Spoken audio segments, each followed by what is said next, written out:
Hallelujah. मैं परमेश्वर का बहुत धन्यवाद करदा कि परमेश्वर ने सानू मौका दिता, समा दिता कि असी दे लोग चैनल साडे भाई साहब उन्होंने बनाया ते असी इहदे माध्यम दे नाल मैं अज तुहाडे नाल रूबरू हां ते परमेश्वर का वचन तुहाडे नाल साझा करांगा कि परमेश्वर का वचन सानू की कहना है। पास्टर अरुण सिद्धू अज परमेश्वर का वचन लैके तुहाडे सामने हाजिर हां।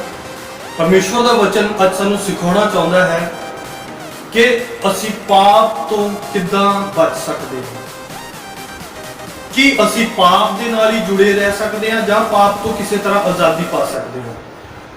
असी पढ़ांगे यूहन्ना नबी की पुस्तक उहदा 10 अध्याय उहदी 10 आयत पढ़ांगे।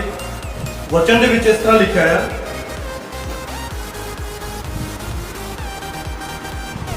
यूहन्ना नबी की पुस्तक उहदा 10 अध्याय उहदी 10 आयत पढ़ांगे।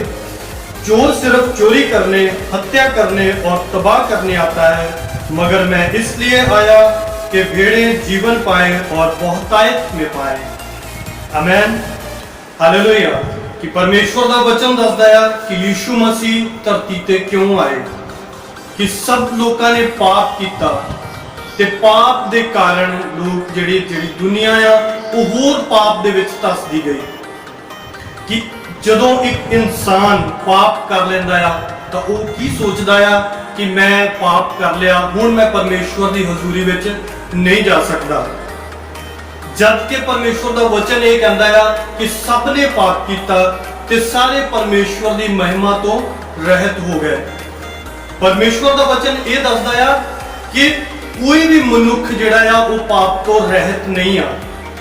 ते ज्यादातर लोग अज परमेश्वर तो दूर हो जाते हैं, दूर हो जाते हैं, क्योंकि वो मन दे विच सोच लेंदे आ कि असी पाप कीता है ते असी परमेश्वर की हजूरी विच नहीं जा सकते। जिस तरह एक जे कोई खूह दे विच डिग जावे ते वो बाहर ना निकले ते अंदर ही बैठा ये मन दे विच सोची जावे कि मैं आवाज उदों लाऊंगा जदों मैं खूह दे विचों बाहर निकल जावांगा। जे वो खूह दे विचों बाहर तब तक तो निकल नहीं सकता जब तक वो किसी की हेल्प नहीं लेगा।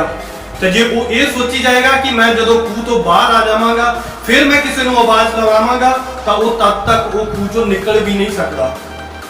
जदों खूह दे अंदर ही आ ते वो किसी को आवाज लगाएगा तो उसकी कोई हेल्प करेगा तो उन्होंने खूह दे विचों कढेगा। इसे तरह इंसान जदों पाप दे विच आ ते पाप दे विच ही रह के जदों वो पाप दे विच आ तो उदों ही उन्होंने परमेश्वर को पुकारना पैना। ये नहीं बंदा कह सकता, इंसान ये नहीं कह सकता कि मैं पाप दे विच आ, पहला मैं शुद्ध होऊंगा पाप तो फिर परमेश्वर की हजूरी विच जाऊंगा। जो ऐसा सोचण लग जाए तो कभी भी वो धर्मी नहीं बन सकता, क्योंकि अजूब नबी जिहड़ा परमेश्वर की निगाह दे विच सब तो उत्तम मनुख सीगा, जिहदे लई परमेश्वर ने खुद शैतान को चैलेंज कर दिता कि देख तू मेरे जिहड़ा मेरा नबी आ, जिहड़ा मेरा मनुख आ, जिहड़ा नाम अजूब नबी आ, कि तू ओनू देखिया, वो खरा और भला इंसान आ। जबकि अजूब नबी ये कहता कि परमेश्वर जे मैं अपने आप नू तेरी हजूरी विच ये कहां कि मैं बहुत ही ज्यादा भला आ तो वो भी मैं एक पाप करदा आ। मतलब कहना है कि जिसनू परमेश्वर धर्मी कहता आ वो भी इंसान अपने आप नू कहता है कि मैं पापी हाँ। परमेश्वर का वचन कहता है रोमियो उहदा 3 अध्याय उहदी 23 आयत पढ़ांगे। 3 अध्याय उहदी 23 आयत पढ़ांगे रोमियो। उहदे विच लिखा इस तरह, इसलिए कि सबने पाप किया और वे परमेश्वर के शानदार गुण दिखाने में नाकाम रहे। हालेलुया। कि परमेश्वर का वचन कहता कि सबने पाप किया। सब का मतलब कि कोई भी अजिहा मनुख नहीं धरती के उत्ते जिन्हें पाप ना किया होवे। हरेक ने पाप किया।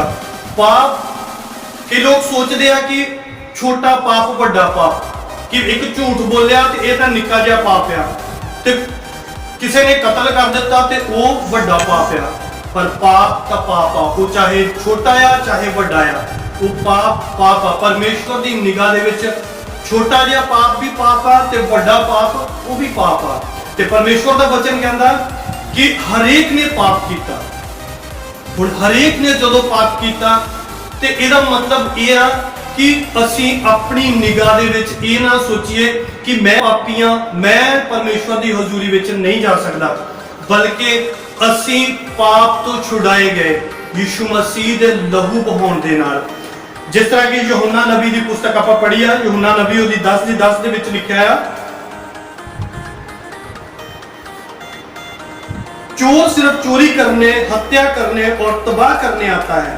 ये चोर कौन आ? ये शैतान आ, जिहड़ा सानू ये साडे विवेक नू जिहड़ा वो कहंदा है कि हाँ तू पापी आ, तू परमेश्वर की हजूरी विच नहीं जा सकदा। शैतान की आवाज आ, जबकि परमेश्वर का वचन ये कहता है कि परमेश्वर ने जगत से ऐसा प्रेम किया कि उसने अपना इकलौता पुत्र बख्श दिया, जो कोई उस पर विश्वास करे वो हलाक ना हो बल्कि अनंत जीवन पाए। मीन्स जो कोई का मतलब सारी दुनिया दे विच हरेक बंदा आ जाता, जो कोई उस उत्ते विश्वास करेगा। असी अपने भले कम्मां दे कारण ये नहीं आ कि असी जे पाप कर लिया तो हुण सानू उहदे लई कोई भला काम करना पएगा तो फिर असी उस पाप को आजाद होवांगे, नहीं। इहदे लई सानू सिर्फ यीशु मसीह दे उत्ते विश्वास करना आ ते अपने पापां नू मनना आ, गुनाहां नू मनना आ और परमेश्वर तो माफी मंगनी आ और उहदे नाल एक वादा करना है कि असी ये पाप दोबारा नहीं करांगे। तो यीशु मसीह सानू ये साडे नाल वादा करदे आ कि जो कोई उस उत्ते विश्वास करेगा वो हलाक नहीं होएगा बल्कि अनंत जीवन पाएगा।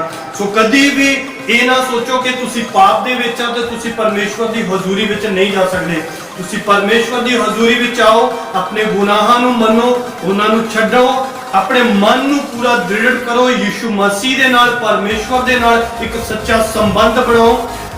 तुसी कदी भी अपने पापां तो आजाद नहीं हो सकते अपनी मर्जी दे नाल, अपने बल दे नाल, अपनी ताकत दे नाल। इक्को ही आत्मा आ जिहड़ा सानू पाप तो रहित करदा आ, वो है पवित्र आत्मा।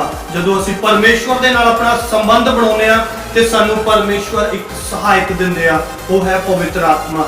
उस सहायक दे नाल असीं फिर पाप तो मुंह मुख मोड़दे आ तां साडा जिहड़ा काबू आ अपने शरीर ते, अपनी इच्छावां ते हुंदा आ तां असीं पाप तो आजाद हुंदे आ। तो मैं इसे दे नाल परमेश्वर दे वचन दे नाल अज सब नू ये कहना चाहुंदा कि पापां दा पश्चाताप करो और परमेश्वर दी हजूरी विच आओ और परमेश्वर नाल एक वादा करो कि असीं दोबारा गुनाह नहीं करांगे। तो परमेश्वर साडे नाल वादा करदा है कि मैं तुहानू माफ करांगा और तुहानू अनंत जीवन देवांगा। उस अनंत जीवन नू पाउण दे लई सानू परमेश्वर दी हजूरी विच आउणा बहुत जरूरी है। हालेलुया। इस वचन दे नाल परमेश्वर सानू सारिआं नू आशीष ते बरकत देवे। और अज एक प्रण करो, अज एक अपने परमेश्वर दे नाल वादा करो कि असी अज तो पाप नहीं करांगे, गुनाह नहीं करांगे। जे साडे कोल हो भी जाएगा तो असी हर रोज परमेश्वर की हजूरी विच जावांगे, अपने गुनाह नू मनांगे और उसका पश्चाताप करांगे और दोबारा पाप नहीं करांगे। तो परमेश्वर जरूर सानू अनंत जीवन देगा और परमेश्वर साडे नाल हमेशा साडा सहायक बन के रहेगा। और जिन्हां चीज़ां दे उत्ते साडा कंट्रोल नहीं आ, जिहड़ियां इच्छावां ते जिहड़ियां भावनावां ते साडा अपना कंट्रोल नहीं आ, परमेश्वर वो कंट्रोल सानू देगा। हालेलुया। आमीन।